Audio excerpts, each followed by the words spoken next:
Darslarimizni davom etamiz. Ushbu darsimizda C# da o'zgaruvchilarning turlari, o'zgaruvchilar va ularning turlari haqida gaplashamiz. Demak, men oldinga yozgan kodlarimizni o'chirib tashlayman va yana bir bor eslataman. Main metodining ichida kod yozamiz. Mana bu ikkita skobkani oralida. Mana bular nima uchun kerakligini qisqacha tushuntirib ketaman. Bu konsol oynamiz o'sha yopilib ketmasligi uchun kerak bo'ladi. Demak, kodni o'zida doimiy turishi kerak. Xo'sh, agar kimdadir bo'lmasa, kimdir o'sha monodevelopda ishlayotgan bo'lsa, demak buni yozib qo'yish kerak. Visual Studioda shart emas. Xo'sh, keling, birinchi bo'lib tushuntirib o'taman barcha turlar haqida. O'zgaruvchi haqida gapiraylik. O'zgaruvchi nima? O'zgaruvchi bu biron bir dasturni ishlatganimizda biron bir ma'lumotlarni tahlil qilamiz. Demak, ma'lumotlarni dasturga kiritib olish uchun kerak bo'ladigan yacheyka sifatida tasavvur qilish mumkin. Xotira yacheykasini tasavvur qilish mumkin. Demak, ularning tiplari bor, har birining. Birinchi sifatida men var haqida gaplashmoqchi edim. Bu o'sha C++ da ishlatilmaydi. Javada ham to'g'risi uchratmagan ekanman, lekin C# da bor. C# da var tipidan foydalanishni maslahat bermayman, chunki dastur qancha katta bo'lishi bilan siz unutib borasiz. Bu o'sha tip nimaga xizmat qilayotganini, qanday o'zgaruvchi saqlayotganini. Yana minus tomoni bor. Var tipida men qanaqadir num nomli o'zgaruvchi hosil qildim va numga o'zlashtirmoqchi bo'lsam qanaqadir 10 ni, bu xato yozuv hisoblanadi. Chunki mana ko'rib turibsiz, o'sha uning tipi noma'lum ekanligicha qolyapti. To'g'ri bo'ladi qachonki men uni e'lon qilgan zahoti unga qiymat o'zlashtirsam. Mana shu holatda u to'g'ri ishlaydi. Mana qabul qilayotgan qiymatning qabul qiluvchi qiymatning turiga qarab o'ziga int turini tanlab olyapti. Shu holatdagina to'g'ri ishlaydi. Demak, var kerak bo'lsa, agar kimgadir o'sha ma'qul kelsa foydalanib ketasizlar, lekin odatiy holda foydalanishni tavsiya qilmayman. Ikkinchi turimiz bu int turimiz, integer kal so'zidan olingan, ya'ni butun sonlarda o'zida saqlaydi. Xo'sh, butun sonlarni o'zida saqlaydi.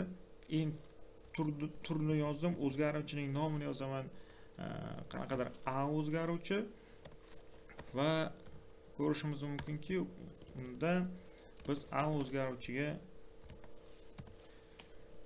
xohlagan joyimizda qiymat berishimiz mumkin. Mana ko'rib turibsiz, int tipida deb ko'rsatyapti. Int tipi butun sonlarda qabul qiladi, faqat o'sha sanoqda ishlatiladigan yoki natural sonlarda bo'lishi mumkin. U -15 ham qabul qiladi. Yana keyingi tipimiz bu uint. Uint bor. Bu b nomli uint tipidagi o'zgaruvchi e'lon qildim. Manfiy bo'lgan sonlarni qabul qilmaydi. Faqat sanoqda ishlatiladigan natural sonlarni qabul qiladi. Demak, musbat sonlarni qabul qiladi. Bu o'sha musbat sonlar uchun ishlatiladi. Buni C++ da kimdir xabar bo'lsa, bunaqangi unsigni bilan ham menimcha ishlaganmiz. Tanish bo'lsanglar kerak. Demak, faqat musbat sonlarni qabul qiladi. Xo'sh, keyingisi bizda float tipi nimalarni qabul qiladi? Float tipi suzuvchi vergulli sonlarni qabul qiladi. Ya'ni 1.23. 1.23 qabul qiladi. Uni yana ham to'g'riroq bo'lish uchun, ya'ni 1.23 da u float tipiga mansub ekanligini bildirishimiz uchun oxirgi f qo'yib qo'ysak ham to'g'ri bo'ladi. Navbatdagisi bool tipi.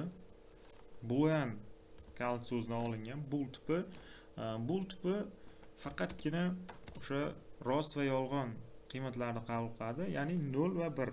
Endi 0 va 1 bu natija sifatida, qiymat ko'rinishi esa true yoki false false qiymatlarni qabul qiladi. Ikkita qiymatdan bittasini qabul qiladigan qiymatlar. Bu asosan o'sha shartlar bilan ishlaganimizda bizga juda ko'p kerak bo'ladi. Hozir aytib o'tilayotgan turlar bo'yicha albatta amaliyotlarda videoda kursimiz davomida har biridan foydalanamiz. Buni hozircha dastlabki tushuncha sifatida qabul qilasizlar. Keyingisi string tipi kichik harf bilan s kichik harf bilan string tipi bu nima uchun kerak? String tipi matnlarni, so'zlarni saqlash uchun ikkita qo'sh tirnoq ichida saqlashimiz mumkin. Demak, so'zlarni yoki matnlarni. Umuman uzunligi o'sha 256 ga, 0 dan 256 gacha. Buni o'sha simvollar massivi sifatida ham qarash mumkin. Bu tushunchalarga hali chuqurlashamiz menimcha. Hozircha o'sha so'zlarni, matnlarni saqlab qo'yish mumkinligini tushunsak yetarli. Yana bir turimiz bor, bu char. Char turi nima uchun kerak? Char turi ko'rganingizda stringga qaraganda qo'sh tirnoqlar bittalik qo'sh tirnoqlar u simvollarni qabul qiladi. Mana bunaqangi dollar yoki u bo'lishi mumkin 1 yoki qanaqadir foiz belgisi simvollarni qabul qiladi. Turlarimiz bo'yicha o'sha ko'p uzoq vaqt gapirish mumkin, chunki int turining o'zining short yoki yana kengroq sonlarni o'ziga qamrab oladigan joyi kengroq bo'lgan turlar bor. Bularni menimcha mustaqil o'rgansalar foydaliroq bo'ladi. Qolganlarda ham xuddi shunday holatlar bor. Demak, o'sha kursimiz davomida sekin-sekin foydalanib ketaveramiz. Bunda muammo bo'lmaydi. Keling, hozir men o'sha o'zgaruvchidan foydalanishga urinib ko'raman. Demak, bizda bu hozir yozganlarimizda keling men dasturga xalal bermaydigan holatga tushirib qo'yaman, ya'ni izoh sifatida qoldirdim. Demak, bir necha qatorni izoh sifatida qoldirmoqchi bo'lsangiz, quyidagicha harakat qilasiz. Agar bitta qatorni qoldirmoqchi bo'lsangiz, mana bu yerda ko'rdik boya bitta qatorni o'sha izoh sifatida qanday qoldirdim. Bu dastur kodini o'qiyotganda bu o'qilmaydi. Demak, dasturimizga hech qanday aloqasi yo'q. Endi biz undan oldingi darsimizda console klassi bilan qanday ishlashni o'rgangan edik. Console readline metodini tanlayman va keling birinchi sonni kiriting degan jumlani qoldiraman. Birinchi sonni kiriting degan jumlani qoldirdim. Xo'sh, nuqtali virgul va albatta o'sha birinchi sonni kiritishim uchun bu sonni kiritib olib, uning ustida biron bir amal bajarishim uchun uni kompyuter xotirasiga, ya'ni dasturga kiritib olishim kerak. Uning uchun men keling int tipidan foydalanaman. Int tipidagi a o'zgaruvchi, virgul qo'yib b o'zgaruvchini yozaman. Demak, bir vaqtning o'zida ikkita o'zgaruvchini e'lon qildim. Va a ga o'zlashtiraman. Bu tenglik belgisi emas, o'zlashtirish belgisi. Chap tomondagi o'zgaruvchiga o'ng tomondagi o'sha sonni yoki biron bir qiymatni o'zlashtiradi. Endi mana shu yerda e'tiborliroq bo'lishimiz kerak, chunki men konsol oynaga keling bir marta ishga tushiraman. Bu haqda gapirayotganimni tushunish uchun. Demak, mana konsol oynaga birinchi sonni kiriting degan satr chop etildi. Men bu o'sha konsol oyna orqali ma'lumot kiritib olishim kerak. Demak, agar o'sha konsol oyna orqali ma'lumot kiritib olmoqchi bo'lsam, u albatta bizga satr ko'rinishida keladi. Ya'ni string tipida keladi. Meni o'zgaruvchim esa int tipida, demak, int tipiga uni o'tkazib olishim kerak. Bu degani bizga convert klassi kerak bo'ladi degan. Convert klassining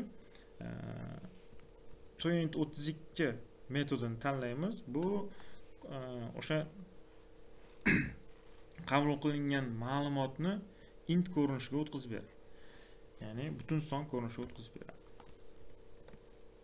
Qavslarni ochib yopaman va uning ichida endi console metodini, console klassining